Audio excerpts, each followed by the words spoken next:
Hello, welcome to my YouTube channel, Accountancy Smart Concept. মোৰ কণকণি মান ভাইটি ভণ্টি ব্ৰিলিয়াণ্ট, গোটেইকেইজন ব্ৰিলিয়াণ্ট। মই কিয় কৈ আছোঁ ব্ৰিলিয়াণ্ট? মই কোনো ষ্টুডেণ্টক গাধা বুলি নাভাবোঁ। মই গোটেইকেইজনক ইণ্টেলেকচুৱেল ষ্টুডেণ্ট বুলি ভাবোঁ। গাধা হ'লেতো ষ্টুডেণ্ট যিখিনি তাৰ কনফিডেঞ্চ আছে সেইখিনি নাইকিয়া হৈ যাব। তো এইকাৰণে মই কৈ আছোঁ মোৰ ষ্টুডেণ্টবিলাক যিমান আছে সেইখিনি হ'ল ব্ৰিলিয়াণ্ট ষ্টুডেণ্ট। আৰু ইজিলি বুজা না। ট্ৰেডিং প্ৰফিট এণ্ড লছ একাউণ্টত কি আহে? Purchase related opening stock, closing stock, purchase ডেবিটত, চেল ক্ৰেডিটত, এইখিনিতো বহিবই। আৰু ট্ৰেডিং একাউণ্টত profit and loss, purchase related expenses. কি পাৰ্চেজ ৰিলেটেড এক্সপেঞ্চেছ? এইখিনি তোমালোকে মুখস্থ কৰিব লাগিব। ময়ো কৰিছোঁ, মোৰ দেউতাইও কৰিছে। মেনুফেকচাৰিং খৰচ, যিখিনি ধৰা কোনোবাই কোনো বস্তু বনাই আছে তাৰ মেনুফেকচাৰিং খৰচ কিভাৱে আহে। এতিয়া ক্ৰেডিট ছাইডত যদি গেপ আহে, ডেবিট ছাইড এড কৰিলোঁ, ক্ৰেডিট ছাইড এড কৰিলোঁ, কৰাৰ পিছত যদি ক্ৰেডিট ছাইডৰ কম আহে তেনেহ'লে গ্ৰছ লছ আহিব। ক্ৰেডিট ছাইড এড কৰিলোঁ, ডেবিট ছাইড এড কৰিলোঁ, তাৰপিছত যদি ডেবিট ছাইডৰ কম আহে তেনেহ'লে এইটো গ্ৰছ প্ৰফিট আহিব। গ্ৰছ প্ৰফিট হ'লে এইটো প্ৰফিট এণ্ড লছৰ ক্ৰেডিট ছাইডত আহিব। গ্ৰছ লছ হ'লে এইটো প্ৰফিট এণ্ড লছৰ ডেবিট ছাইডত আহিব। প্ৰফিট এণ্ড লছত মানিবা,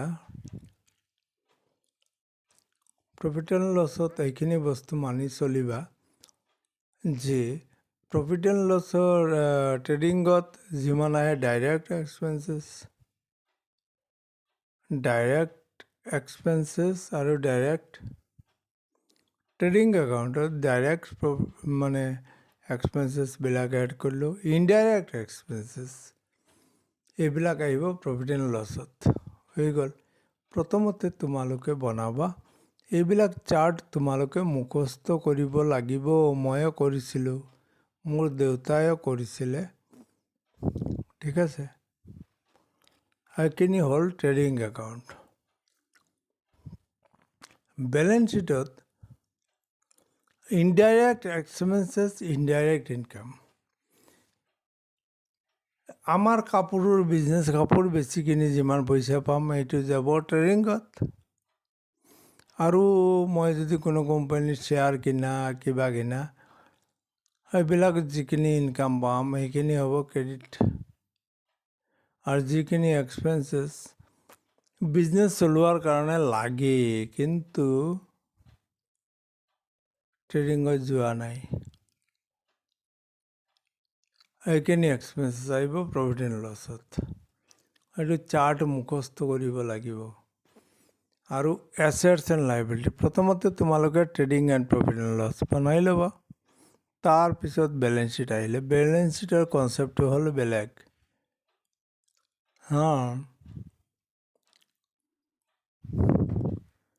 বেলেঞ্চ শ্বীটৰ কনচেপ্টটো বেলেগ। বেলেঞ্চ শ্বীটৰ অৰ্থ হ'ল যিমান এছেটছ আছে, যিমান আমাৰ সম্পত্তি আছে এইখিনি এছেট ছাইডত বহিব।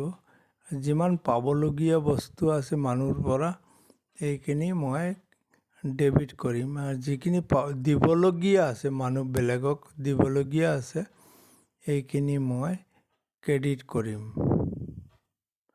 আৰু লাইবিলিটি ছাইডত দুটা পাৰ্ট আছে, এটা হ'ল কেপিটেল আৰু এটা হ'ল আউটছাইডৰ, মানে মালিকক কিমান দিবলগীয়া আছোঁ এইখিনি হ'ল লেখা আছে। কি কি বস্তু মালিকক দিবলগীয়া আছে এইখিনি এড কৰিম কৰি কিনি এডলেছ কৰিম কৰাৰ পিছত যিটো আহিব এই এমাউণ্টটো হ'ল মালিকক দিবলগীয়া আছে আৰু পাবলগীয়া যোনে আছে এইখিনি হ'ল লাইবিলিটি ছাইড ঠিক আছে তাৰপিছত এছেটছ হ'ল আমাৰ সম্পত্তি যিখিনি হাতত আছে আৰু যিমান পাবলগীয়া আছে এইখিনি হ'ল লাইবিলিটি ছাইড তাৰপিছত প্ৰথম এই চাৰ্টটো চাই এই কুৱেশ্যনটো অকল ক্লজিং ষ্টকটো ক্ৰেডিটত আছে opening stock closing stock purchase ডেবিটত বহিলে পাৰ্চেজৰ পৰা পাৰ্চেজ ৰিটাৰ্ণ মাইনাছ কৰিলোঁ তাৰপিছত যিটো হ'ল বহাই দিলোঁ চেলৰ পৰা যিখিনি চেলছ ৰিটাৰ্ণ হ'ল সেইখিনি বহাই দিলোঁ তাৰপিছত ক্লজিং ষ্টক হ'ল ক্ৰেডিট ছাইডত বহাই দিলোঁ ঠিক আছে তাৰপিছত যিটো ওলাই আহিলে গ্ৰছ প্ৰফিট ওলাল তো ক্ৰেডিট ছাইডত বহিল প্ৰফিট এণ্ড লছ ওপৰৰ পাৰ্টটো হ'ল ডেবিট ছাইডত তলৰ ছাইডটো হ'ল প্ৰফিট এণ্ড লছৰ ক্ৰেডিট ছাইডত বহাই দিলোঁ গ্ৰছ প্ৰফিট ওলাল আচ্ছা তাৰপিছত প্ৰফিট এণ্ড লছৰ যিবিলাক আইটেম বহে চাৰ্টৰ অনুযায়ী বহাই দিলোঁ তাৰপিছত যিটো ওলাল এইটো হ'ল প্ৰফিট এণ্ড লছ তাৰপিছত বেলেঞ্চ শ্বীট বনাই দিলোঁ বেলেঞ্চ শ্বীট বনালোঁ প্ৰফিটটো এড হৈ যাব ড্ৰয়িংটো লেছ হৈ যাব তেনেহ'লে মালিকক কিমান দিবলগীয়া আছে 43,000 সামথিং ঠিক আছে আচ্ছা লেফট সাইডে হ'ব লাইবিলিটি প্লাছ কেপিটেল আমি ইনকাম কি কয় এইটো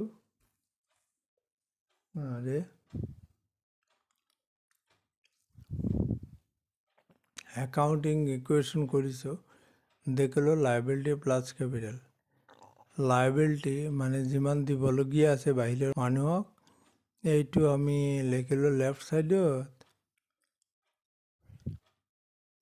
আৰু কেপিটেলৰ লগত এডলেছ কৰি কিনি যিখিনি আহিলে সেইখিনি আছে মালিকক দিবলগীয়া হ'লেও আৰু আমাৰ বিজনেছৰ হাতত সম্পত্তি আছে কিমান এইখিনি আমি এড কৰিলোঁ এইখিনি হ'ল বেলেঞ্চ শ্বীট হৈ গ'ল ঠিক আছে আৰু লাষ্টত এইটো আহিলে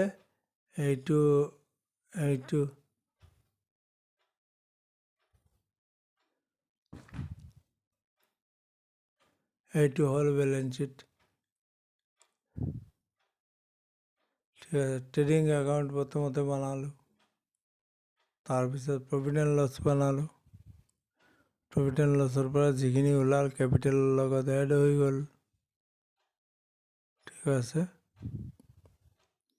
তাৰপিছত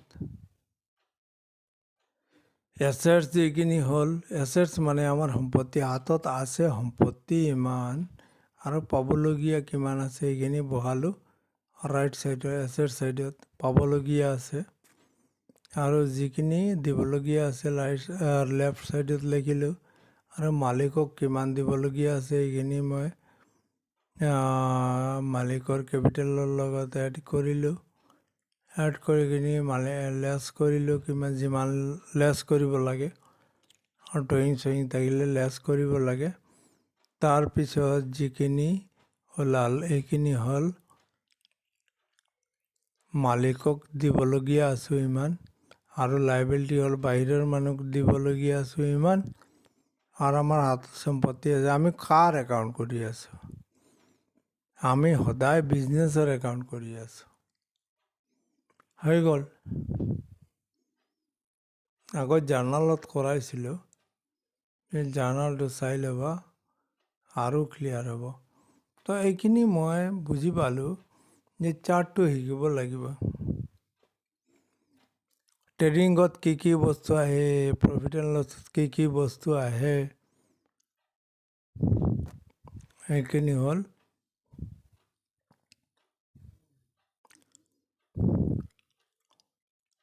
আৰু এইটো হ'ল এডজাষ্টমেণ্ট